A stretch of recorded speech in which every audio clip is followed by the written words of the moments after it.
राधे राधे दोस्तों, आपका फिर से स्वागत है मेरे YouTube चैनल राधे श्याम में। आज हम आपको एक नया अध्याय, एक नया पुराण सुनाएंगे।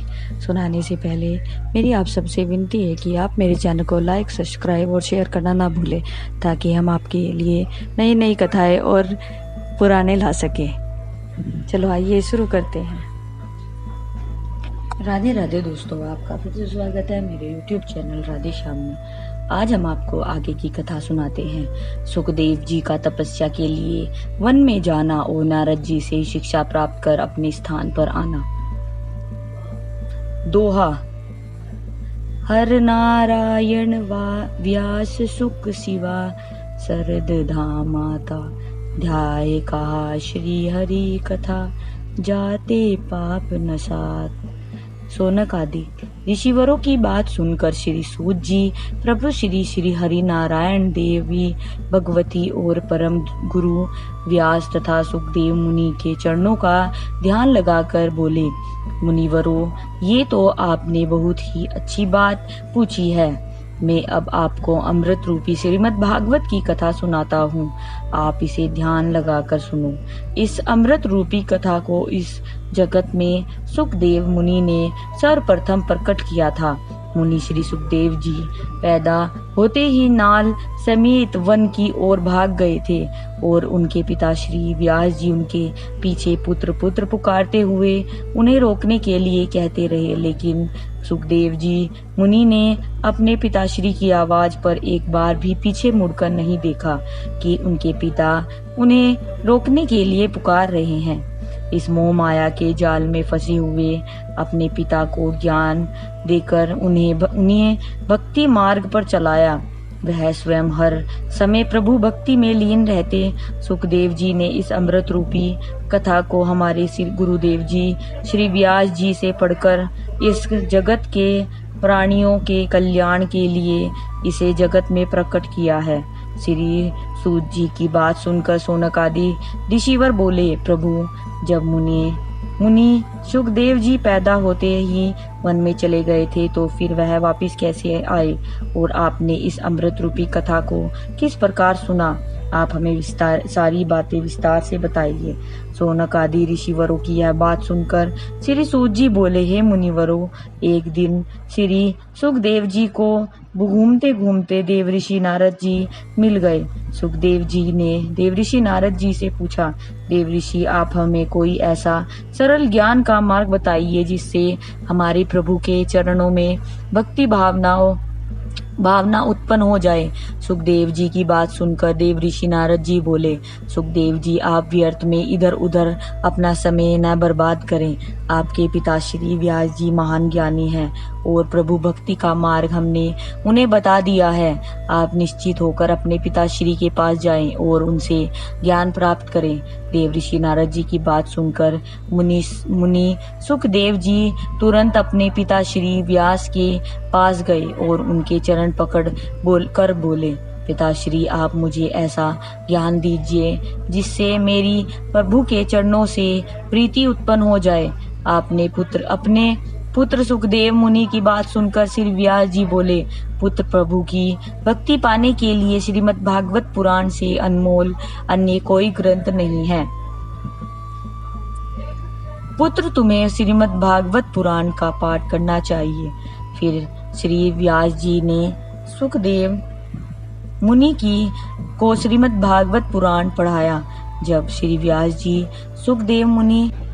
सुखदेव मुनि जी को यह अमृत रूपी कथा पढ़ाते थे तो मैं भी इस अमृत रूपी कथा का मन से श्रवण करता था, जिससे यह अमृत रूपी कथा मुझे याद हो गई। इस अमृत रूपी कथा को आप सब भी सच्चे मन से सुने, क्योंकि सच्चे मन से इस अमृतमय कथा को सुनने वाले के मन में प्रभु भक्ति उत्पन्न होती है।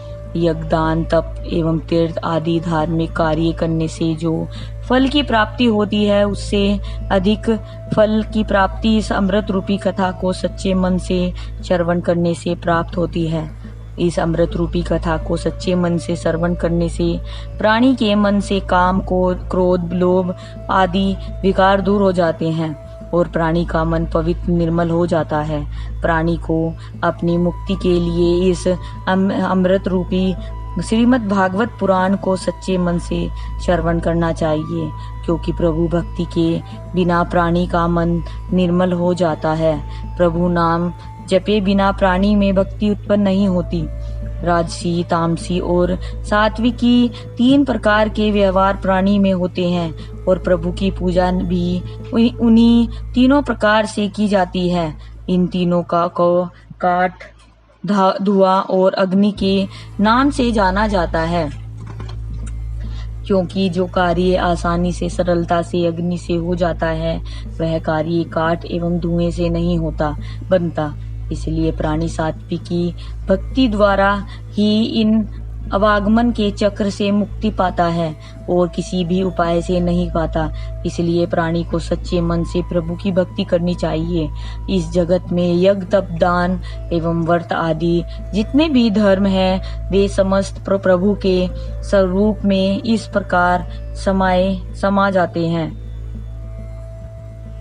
जिस तरह की इस जगत के संपूर्ण नदियां विशाल समुद्र में समा जाती हैं। राजसी एवं तामसी भक्ति को सकाम होती है और इनसे सांसारिक सुख प्राप्त होते हैं, लेकिन बिना कामना के सात्विकी भक्ति की ही एकमात्र ऐसी भक्ति है जिससे प्राणी का प्रभु के चरणों में अटूट प्रेम हो जाता है और प्राणी सदैव के लिए अवागमन से छूटकर मुक्त हो जाता है।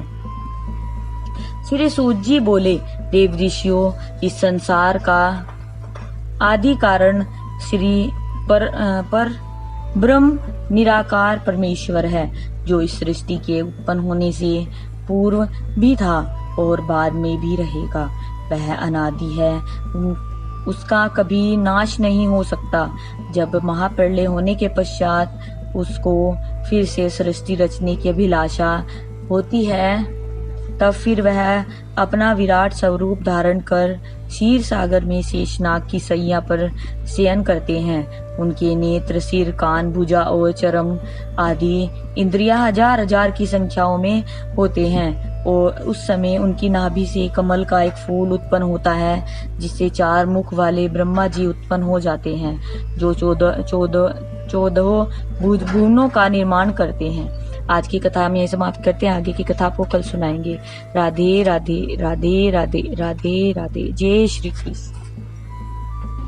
अगर आपको मेरी वीडियो अच्छी लगी तो बेल आइकन दबाना ना भूलें, ताकि आपको मेरे आने वाली वीडियोस का नोटिफिकेशन मिलता रहे। धन्यवाद। ओम नमः शिवाय।